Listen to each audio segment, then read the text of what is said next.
other state-supported institutions?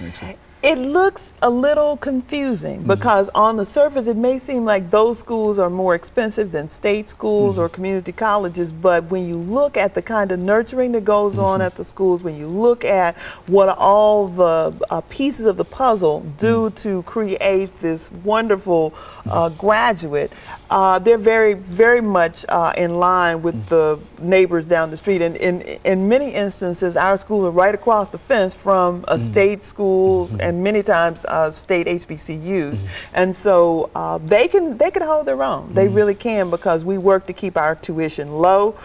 That's one of the things that the Black College Fund supports. They support honors programs, travel for their faculty to do research and conferences and things like that. So it's a real gift. And the thing that I love about it is that most of the funding is unrestricted.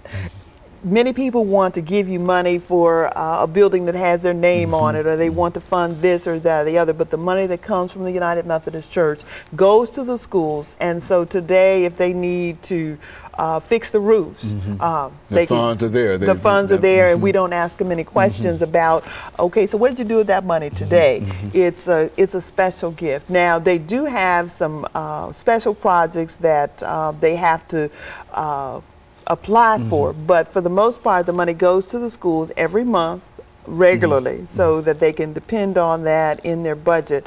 Now, I don't think that if we didn't give them any money they would all go out of business tomorrow, but I tell you what, it is such a gift so that when we do help them, they're able to nurture the students, and the students they turn out are absolutely amazing. Was just at a Meharry function and looked at one of the Black College Fund ambassadors, and he was just so shiny. He was confident and well-trained, off to Baylor University to do residency, and so the students can compete with anybody, anywhere. They do very well in graduate school, and they're wonderful in every way.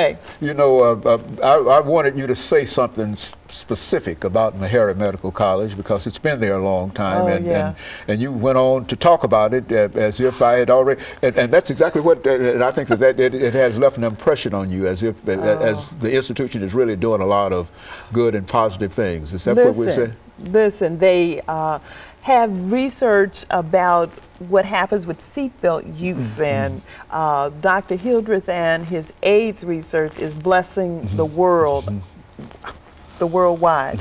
And so if you look at any of the schools, they are all unique, and even though they look like they might all be about the same, they're each unique. At Claflin University, they have research on prostate cancer and miscarriages, and they're trying to solve so many of the world's problems today, and that's happening at our neighborhood HBCU, and that's the thing that is absolutely amazing. We give them capital funding so that they can keep their facilities up to date and attractive, so they can attract the best and the brightest students, because nobody really wants to go somewhere where they've not been doing good upkeep and things like that. So the money is a real gift, and certainly we need some more. Dr. Johnetta Cole made a point to me about 4 years ago when she was still president at Bennett, that if we added the endowment of all the HBCUs together, we still wouldn't have as much money as a Harvard or even a Vanderbilt. And so the schools are always struggling to make sure that they can not just pay their bills, but to fund the dreams and hopes of the students and the faculty. So we need additional funding from our audience, and from we need good students. We're always looking for those top of the line students. And of course, we take students who just have a dream. They may not have ever heard that they could do a good job in school because they've not been successful in the past, but the schools are open and welcoming. And who could say that each might be another Hopson?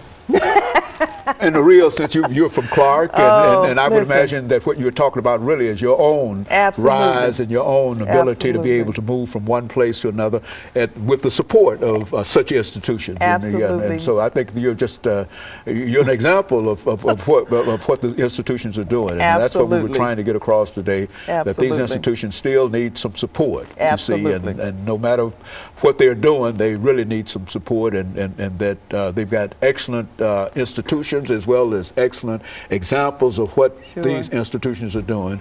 And so that's why we wanted to talk to you about these institutions as well as the church itself. And let me encourage our audience to tune in again next week for another informative edition of Comments. Thank you and good morning.